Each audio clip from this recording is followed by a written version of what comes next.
Girls musical विद्यालय सहायक प्राध्यापक बी.ए. गुना आप सभी का साकेत ऑनलाइन में स्वागत करता हूं।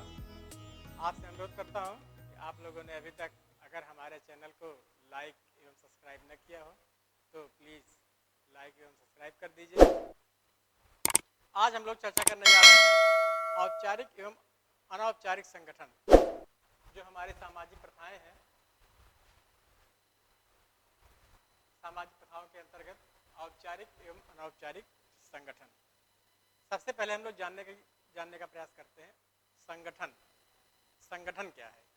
संगठन दो या दो से अधिक व्यक्तियों का मेल, दो या दो से अधिक व्यक्तियों का मेल जो कि किसी कार्य के निवृत्त बनाया गया या किया गया गठन हो।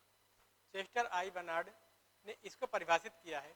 संगठन दो या दो से अधिक व्यक्तियों की सतर्कता से समन्वित व्यक्तिगत कार्य का बल या प्रणाली होती है।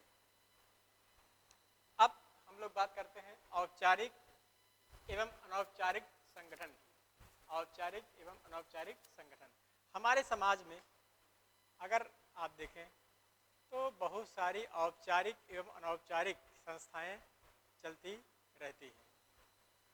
जिस समाज में रहते हैं वहाँ पर अन्य कई सारे संगठन काम करते रहते हैं। औपचारिक संगठन वो होता है जो सरकार द्वारा चलाई जाती है, जिसमें सरकार का हस्तक्षेप होता है और उसमें सरकार की भूमिका होती है। अनौपचारिक संगठन वो होते हैं जिसमें धार्मिक, जनसंचार के माध्यम, पत्र पत्रिकाएं, उद्योग आदि को शामिल किया जाता है।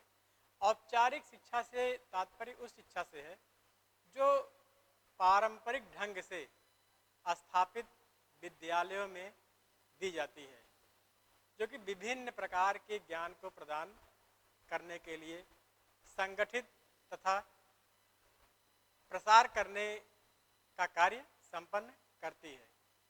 इसमें जैसे हमारे स्कूल हैं, कॉलेज हैं, विद्यालय हैं, महाविद्यालय हैं, विश्वविद्यालय हैं आदि इनको रखा जाता है। अनौपचारिक संस्थाएं वो होती हैं जो शिक्षा का जो ज्ञान है उसको अनौपचारिक ढंग से प्राप्त किया जाए या औपचारिक ढंग से प्राप्त किया जाए, किसी भिन्न ढंग से प्राप्त किया जाए, लेकिन उसके जो साधन हैं वो अनौपचारिक हो। जैसे शिक्षा के लिए जब हम प्रयास करते हैं तो उसमें समय और स्थान की अनिवार्यता होती है। औपचारिक शिक्षा में उसमें अटेंडेंस, हाजिरी बाध्य मानी जाती है, लेकिन अनौपचारिक शिक्षा में ऐसा नहीं होता है। जो इसके माध्यम है जैसे जनसंचार का माध्यम, धार्मिक शिक्षा, पत्राचार का माध्यम, दूरस्थ शिक्षा, इस प्रकार की शिक्षा ये जो अनौपचारिक संस्थाएं हैं इनके द्वारा प्रदान की जाती है। जो ये हमारा औपचारिक संगठन है इसमें विद्यालयों में कुछ विशेष पाठ्य वस्तु सीखने के लिए संगठित की जाती है। जैसे इसकी इमारत, साज सज्जा, विद्यार्थियों का प्रवेश, शिक्षक गण आदि इसमें सभी सम्मिलित किए जाते हैं। एक पाठ्यक्रम का निर्माण होता है और उस पाठ्यक्रम को नियमित रूप से शिक्षा देकर सिखाया जाता है। इसके अलावा ये जो औपचारिक कार्यक्रम होते हैं इसमें अध्यापक और शिक्षकों की उपस्थिति अनिवार्य होती है। शिक्षक शिक्षा देता है और छात्र शिक्षा ग्रहण करता है। इसके अलावा जो फॉर्मल व्यवस्था होती है ये समान होती है, स्थिर होती है तथा कठोर मानी जाती है। इसमें नॉन फॉर्मल से भिन्न चीजें पाई जाती हैं। फॉर्मल व्यवस्था में केंद्रीकरण पर बल दिया जाता है, जबकि जो ये हमारी अनौपचारिक शिक्षा है नॉन फॉर्मल, इसमें विकेंद्रीकरण पर बल देते हैं, फैलाव पर बल देते हैं। जो हमारी फॉर्मल व्यवस्था है उसमें व्यय अधिक होता है और इसका लाभ वही उठा सकते हैं जो लोग व्यय को सहने में सक्षम हो। बाकी सभी लोगों के बस की इस तरह की शिक्षा नहीं होती है, लेकिन जो अनौपचारिक शिक्षा है वो अधिक खर्चीली नहीं होती है। इस शिक्षा में कोई भी व्यक्ति आसानी से शिक्षा ग्रहण कर सकता है। अब हम लोग आगे बात करते हैं सामाजिकरण प्रथाओं में जनसंचार शिक्षा, खास करके बालिकाओं के लिए, खास करके स्त्री शिक्षा के लिए। लैंगिकता के आधार पर शिक्षा अगर हम देखें कि किस प्रकार से लैंगिकता को आधार बना करके सामाजिकरण की प्रथाओं में जनसंचार शिक्षा का माध्यम प्रयोग किया जाता है। आज का जो हमारा समय है, आज जिस हम लोग परिवेश में जी रहे हैं, उसमें जनसंचार का माध्यम हमारे लिए बड़ा अहम हो गया है। पहले हम अपने जो हमारे महान संत हुआ करते थे उनका अनुकरण करते थे, लेकिन आज के समय हम अपने एक्टर्स, अभिनेता का अनुकरण करते हैं, अभिनेत्रियों का अनुकरण करते हैं।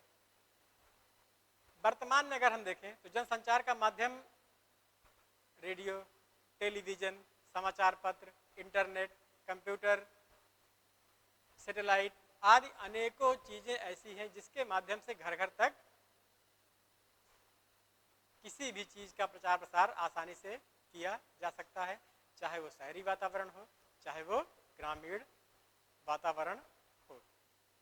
इन सब के बीच में अगर लैंगिक शिक्षा की हम लोग बात करें तो लैंगिक शिक्षा के लिए जो जनसंचार का माध्यम है वो बड़ा प्रभावी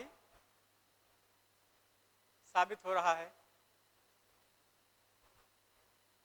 अगर हम इसको और अधिक प्रश्रय दें और अधिक आगे बढ़ाने के लिए सोचें तो ये काफ़ी हमारे लिए सार्थक सिद्ध हो सकता है। लेकिन आज के समय में मनोरंजन आदि के जो कार्यक्रम होते हैं उसके साथ साथ लैंगिक तथा अन्य महत्वपूर्ण विषयों पर जागरूकता प्रदान करने का कार्य इन जनसंचार माध्यमों से किया जा रहा है। बालिकाओं की शिक्षा तथा स्त्री सुरक्षा आदि विषय पर जो प्राविधान किए गए हैं उनको अवगत कराने का कार्य भी जनसंचार शिक्षा के माध्यम से बालिकाओं को किया जा रहा है। जनसंचार के माध्यम से ही कार्य प्रणाली है उसमें महिलाओं की सहभागिता पुरुषों के समान ही दिखाई जाती है, चाहे वो न्यूज की प्रस्तुति हो, चाहे वो कार्यक्रम हो, चाहे कोई निर्देशन हो या कोई कार्यक्रम का संचालन करना हो, सारी व्यवस्थाओं में महिलाओं को समान अवसर दिए जाते हैं। पुरुषों के बराबर लाकर खड़ा करने का कार्य निरंतर किया जा रहा है। महिलाओं की सशक्त छवि प्रस्तुत की जा रही है अनेकों माध्यम से, टीवी के माध्यम से, रेडियो के माध्यम से या न्यूज़पेपर के माध्यम से। जहां पर जो भी जनसंचार का माध्यम है उसमें महिलाओं को पुरुषों के बराबर का स्थान दिया जा रहा है। जनसंचार के माध्यम में अगर आप देखें तो महिलाओं की समस्याओं, उनकी रुचियों आदि पर विशेष बल देते हुए दिखाई पड़ते हैं।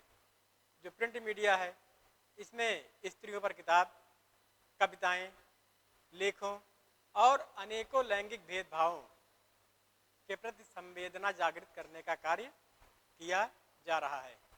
जनसंचार के साधन के प्रयास से ही लैंगिक भेदभाव जो तस्वीरें प्रस्तुत की जाती हैं और बताया जाता है कि अगर इसी प्रकार से लैंगिक भेदभाव होता रहा तो आने वाला समय हमारे लिए कदाचित अच्छा नहीं होगा। इससे जो चीज़ें प्रस्तुत की जाती हैं उससे कहीं न कहीं लोगों के अंदर जागरूकता अवश्य आती है। अब जो अगला हमारा टॉपिक है सामाजिकरण प्रथाओं में दूरस्थ शिक्षा की भूमिका है। वैसे दूरस्थ शिक्षा के बारे में आप सभी जानते हैं। दूरस्थ शिक्षा आज के परिवेश में एक वरदान सिद्ध हो रहा है। अनेकों विद्यालय और महाविद्यालय, विश्वविद्यालय ऐसे हैं जो दूरस्थ शिक्षा के माध्यम से शिक्षा आज दे रहे हैं। इग्नू का नाम अवश्य आपने सुना होगा, राजा टंडन विश्वविद्यालय का नाम अवश्य सुना होगा। आज के समय में दूरस्थ शिक्षा एक ऐसा माध्यम है जिसके माध्यम से कोई भी व्यक्ति दूर दराज में बैठे हुए किसी भी शिक्षा को ग्रहण कर सकता है। आज के समय में बहुत सीमित ही कोर्स ऐसे बचे हैं जो कि दूरस्थ शिक्षा के माध्यम से ग्रहण नहीं हो सकते हैं। बाकी ज़्यादातर कोर्स दूरस्थ शिक्षा के माध्यम से ग्रहण किए जा सकते हैं। तो आज हम लोग बात कर रहे हैं सामाजिकरण प्रथाओं में दूरस्थ शिक्षा की भूमिका। पहले बात करते हैं दूरस्थ शिक्षा की।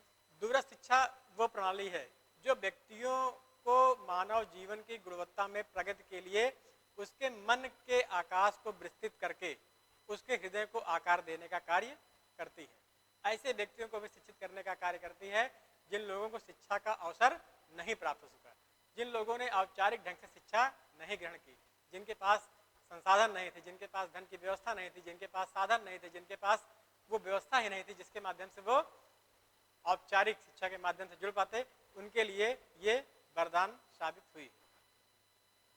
इसमें 3 बातें विशेष होती हैं।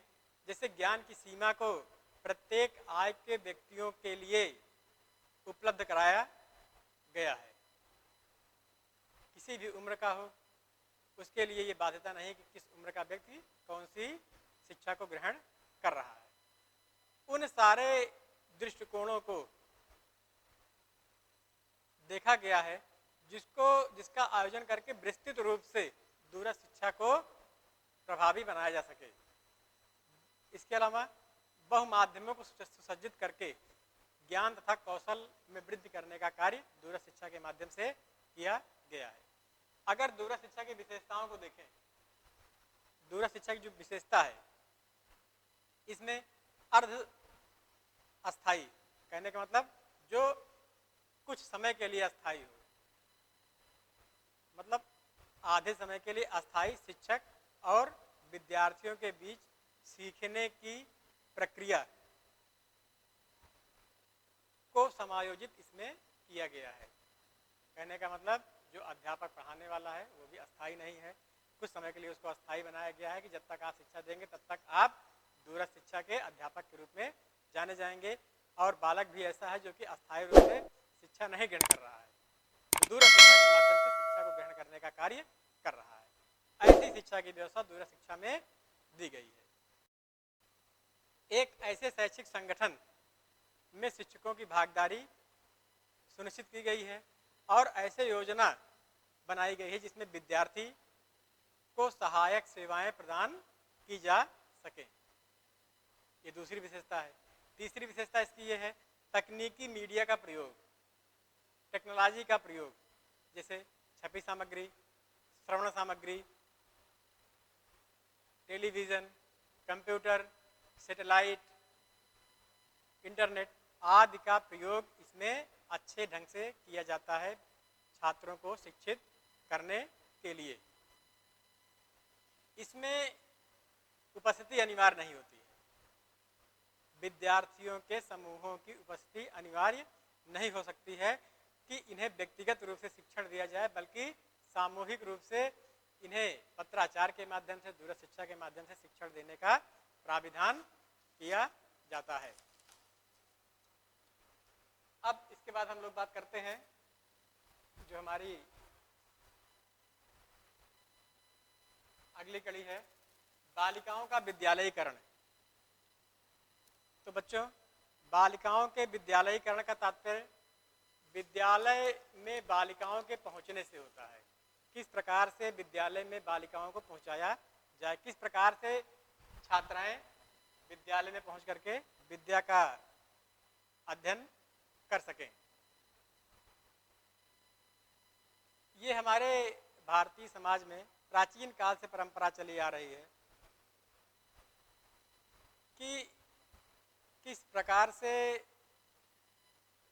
हम बालिकाओं के लिए शिक्षा के उचित अवसर को प्रदान करने का कार्य कर सकें। ब्रिटिश काल में इसके लिए बहुत सारे प्रयास किए गए। जब से हमारा देश स्वतंत्र हुआ तब से हम लोग निरंतर इस चीज़ पर जोर दे रहे हैं कि बालिकाओं को अधिक से अधिक संख्या में विद्यालय पहुंचाया जाए। अनेकों योजनाएं चल रही हैं, निःशुल्क एवं अनिवार्य शिक्षा की योजना चल रही है, बालिका शिक्षा के लिए अनेकों अन्य योजनाएं चल रही, बेटी पढ़ाओ बेटी बचाओ, या अनेकों अन्य ऐसी योजनाएं चल रही हैं जिसके माध्यम से आज हमारे भारत की सरकारें इस चीज़ पर जोर दे रही हैं कि अधिक से अधिक संख्या में बालिकाओं को विद्यालय तक ले आया जाए। अब इसकी क्या आवश्यकता है और क्या महत्व है, हम लोग इस टॉपिक पर बात करते हैं, इस बिंदु पर अपना ध्यान केंद्रित करते हैं कि बालिकाओं के विद्यालयीकरण की आवश्यकता क्या है तथा उसका क्या महत्व है। अगर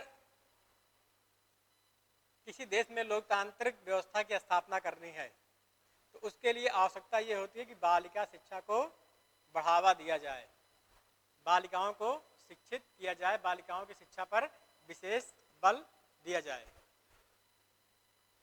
बालिकाओं के विद्यालयीकरण को अनिवार्य होना चाहिए तथा सार्वभौमिक शिक्षा पर बल दिया जाना चाहिए। बालिकाओं का विद्यालयीकरण देश की उन्नति के लिए परम आवश्यक है। अगर बालिकाओं का विद्यालयीकरण नहीं हुआ तो किसी भी देश की उन्नति संभव नहीं हो सकती है, सामाजिक गतिशीलता नहीं आ सकती है, और अगर परिवर्तन लाना है समाज में तो बालिकाओं को शिक्षित करना नितांत आवश्यक है। अगर बालिकाओं को शिक्षित किया जाए तो इससे हमारी संस्कृति भी विकसित होगी, हम अपनी संस्कृति को वो आयाम दे पाएंगे जिसकी हम कल्पना करते हैं। इसके अलावा जो अगला महत्व है इसका, बालिका शिक्षा की आवश्यकता राष्ट्रीय एकता के लिए नितांत आवश्यक है। दो भागों में न बढ़ करके हम अगर बालिका शिक्षा को बढ़ावा दें तो हम राष्ट्र के हित में राष्ट्रीय एकता का फैलाव कर सकते हैं। इसके अलावा राजनैतिक, सामाजिक, आर्थिक जागरूकता के लिए आवश्यक है कि बालिकाओं को शिक्षा दी जाए। अगर हमें अपने देश की उन्नति करना है तब भी आवश्यक है कि हम बालिकाओं को शिक्षा दें। लिंगी भेदभाव को समाप्त करना है तो हमारी ये आवश्यकता होगी कि हम बालिकाओं को शिक्षित करें। अगर सामाजिक कुरीतियों को समाप्त करना है, सामाजिक कुरीतियों को समाप्त करना है तो आवश्यकता है कि हम लोग बालिकाओं के लिए शिक्षा का प्रबंध करें और बालिकाओं को शिक्षा दें। मानवाधिकार की रक्षा करनी है तो भी आवश्यक है कि हम बालिकाओं को शिक्षित करें और उनकी शिक्षा पर विशेष महत्व दें। अगर समाज में जागरूकता लानी है तो भी आवश्यकता है कि हम बालिकाओं को शिक्षित करें। स्वास्थ्य तथा सफाई का विस्तार करना है तो भी आवश्यकता है कि हम बालिकाओं के विद्यालयीकरण को करें, बालिकाओं को विद्यालय में ले जाकर के शिक्षित करने का कार्य करें। अशिक्षा समाप्त करनी है तो भी बालिकाओं के विद्यालयीकरण को करना आवश्यक माना जाता है। अगर हमारे समाज में योग्य शिक्षिकाएं चाहिए, अगर समाज को आवश्यकता है कि योग्य शिक्षिकाएं हो, उसके लिए आवश्यक है कि छात्राओं का विद्यालयीकरण हो, छात्राएं विद्यालय में जाएं और वहां से एक कुशल अध्यापिका बनकर के समाज में अपना स्थान बनाएं। हमारे समाज में माता को प्रथम शिक्षिका माना जाता है और अगर माता शिक्षित रहे तो बच्चे को शिक्षित करने में बहुत समस्या नहीं आती है।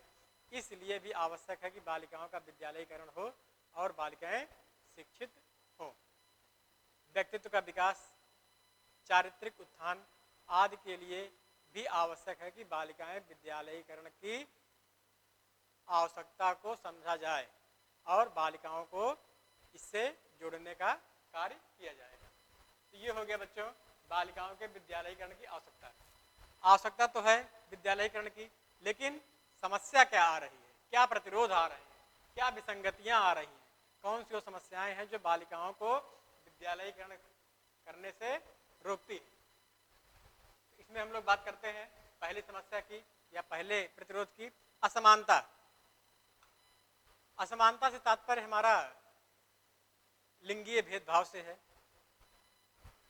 क्योंकि भारत पुरुष प्रधान देश रहा है, यहाँ परंपरा, संस्कार, रीति रिवाज के नाम पर सदैव बालिकाओं को उपेक्षित किया जाता रहा है और निर्णायक की भूमिका में यहाँ पर सदैव पुरुष रहा है। पितृसत्तात्मक सत्ता रही है जहाँ पीढ़ी दर पीढ़ी पुरुष अपनी सत्ता को, अपने वंश को आगे बढ़ाने के लिए पुत्रों को ही अग्रणी मानते हैं और हमारे समाज में ये असमानता दिखाई पड़ती है। बालक और बालिकाओं को लेकर के लिंग संबंधी असमानता, समाज का पुरुष प्रधान होना, बालिकाओं को बाह्य कार्य न करा करके बल्कि घर का कार्य कराने के लिए ज्यादा उचित माना जाना, बालिकाओं को पुरुषों की सेवा के लिए तैयार करना, उनकी औपचारिक शिक्षा का महत्व न दिया जाना। प्राचीन काल से ही बालिकाओं की शिक्षा की अनदेखी की गई है और वही परिपाटी आज भी चली आ रही, जो कि एक बहुत बड़ी समानता है, बहुत बड़ी समस्या है हमारे विद्यालयीकरण के प्रतिरोध में असमानता। दूसरा है शिक्षा के प्रति नकारात्मक दृष्टिकोण। शिक्षा का मतलब होता है को एजुकेशन, साथ साथ शिक्षा ग्रहण करना, छात्र और छात्राओं का एक साथ शिक्षा ग्रहण करना। भारत में शिक्षा के प्रति बड़ी नकारात्मकता आज भी है। कारण कुछ इस प्रकार से इसके हैं। शिक्षा संस्थानों में लड़के अमर्यादित आचरण करते हैं। कई बार ऐसी विसंगतियों का सामना हमारे यहाँ की बालिकाओं को करना पड़ता है। इसके अलावा जो शिक्षण का कार्य होता है उसमें अच्छे कार्यों की अपेक्षा जब आकलन किया जाता है तो गलत काम वहां पर अधिक हुआ करते हैं। शिक्षा संस्थानों में लोकतांत्रिक भावनाओं का हनन होता है। लड़के और लड़कियों में कहीं न कहीं भेदभाव दिखाई पड़ता है। इसके अलावा प्रेम विवाह संबंध होने का भी भय इसमें बना रहता है। और एक जो मूल चीज है, यहाँ पर रूढ़िवादिता है और यहाँ के लोग शिक्षा में रुचि नहीं लेते हैं। तीसरा है संसाधनों का अभाव। अगर हम देखें तो हमारा देश लंबे समय तक गुलाम रहा और गुलामी के बाद जब हम लोग स्वतंत्र हुए तो हमारे पास उन संसाधनों की व्यवस्था पूरी तरह से नहीं है जिससे हम लोग अपनी बालिका को अच्छे ढंग से शिक्षित कर सकें। औद्योगिकरण की गति यहाँ पर मंद है। आतंकवाद, नक्सलवाद आदि समस्याएं यहाँ पर हमें दिखाई पड़ती हैं जो कि बालिका शिक्षा के लिए एक अवरोध का कार्य करती हैं। लोगों के अंदर उदासीनता है। लोग बालिका शिक्षा को लेकर के उतने उदार प्रवृत्ति के नहीं है जितना कि होना चाहिए, बल्कि उदासीनता है। उपलब्ध संसाधन जो भी हैं उसकी समुचित देख रेख नहीं हो पा रही है और जिस कारण से हम लोग उन संसाधनों का उपयोग नहीं कर पा रहे हैं। भ्रष्टाचार जो कि भारत में एक अपनी जड़ जमा चुका है, उसके कारण भी संसाधनों को भली प्रकार से न तो हम लोग प्रयोग कर पाते हैं और न ही उसका प्रबंधन कर पाते हैं। तो ये हो गया संसाधनों का अभाव। अगला है सामाजिक कुरीतियां। सामाजिक कुरीतियां हमारे समाज में बहुत सारी व्याप्त हैं। बाल विवाह, कन्या भ्रूण हत्या, जौहर प्रथा, देवदासी प्रथा, वंश वृद्धि तथा वंश चलाने वाली प्रथा, पिंडदान प्रथा, पुनर्विवाह निषेध प्रथा, दहेज प्रथा, सती प्रथा, पर्दा प्रथा, अंतिम संस्कार प्रथा। ये सारी ऐसी प्रथाएं हैं जो कि आज भी कहीं न कहीं हमारे रूढ़िवादी विचार को दर्शाती रहती हैं, जिसको हम लोग देखते हैं और जिस कारण से ये सामाजिक कुरीतियां कहीं न कहीं कारण बन जाती हैं बालिकाओं के विद्यालयीकरण करने में, बालिकाओं को विद्यालय तक ले जाने में। अगला है आर्थिक कारक। आर्थिक कारक एक बहुत बड़ा कारक होता है विद्यालयीकरण में।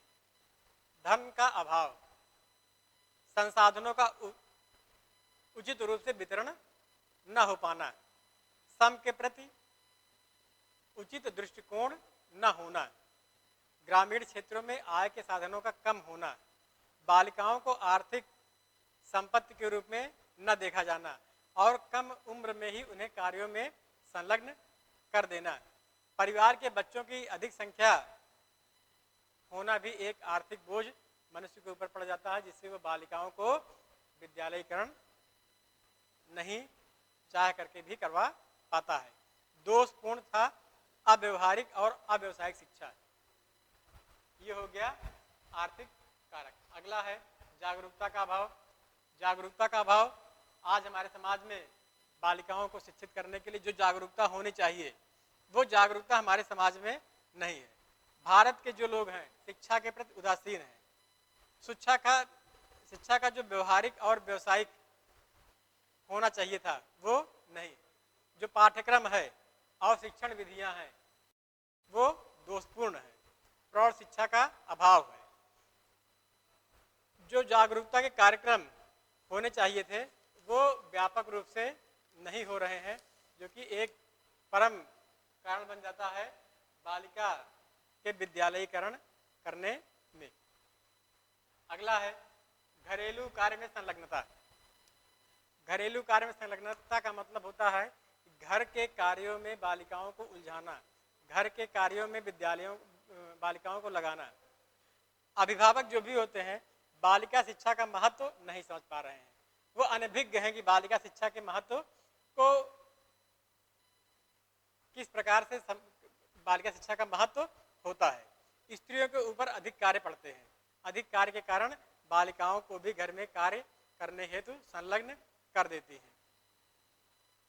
मूल रूप से जो बालिकाओं का कार्य होता है वो घर गृहस्थी के कार्य सीखना। शिक्षा उनका प्रमुख कार्य आज भी नहीं माना जाता है।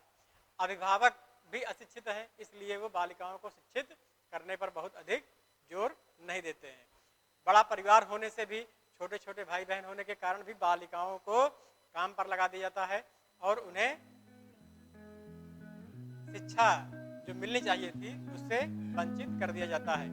निर्धनता के कारण मेहनत और मजदूरी या पैतृक कार्य में बालिकाओं को लगा दिया जाता है। इस कारण से भी बालिकाओं के विद्यालयीकरण में एक प्रतिरोध उत्पन्न हो जाता है। तो ये था बच्चों बालिकाओं के विद्यालयीकरण में प्रतिरोध। आज का विषय यहीं पर समाप्त करते हैं। अनुरोध करते हैं आपसे, अगर हमारे चैनल को लाइक सब्सक्राइब न किए हो अवश्य कर दें। इस वीडियो को अपने दोस्तों के साथ ज़रूर शेयर कीजिए। अगर इस टॉपिक पर आपके कोई भी क्वेश्चन हैं तो नीचे कमेंट करके पूछिए, हम उत्तर देने का प्रयास करेंगे। और अगर आपने अभी तक हमारे चैनल को सब्सक्राइब नहीं किया है तो तुरंत सब्सक्राइब करिए, साथ ही बेल आइकन पर क्लिक करें ताकि आगे आने वाले सभी वीडियो आप तक पहुंचते रहें और आप हमसे यूं ही जुड़ें।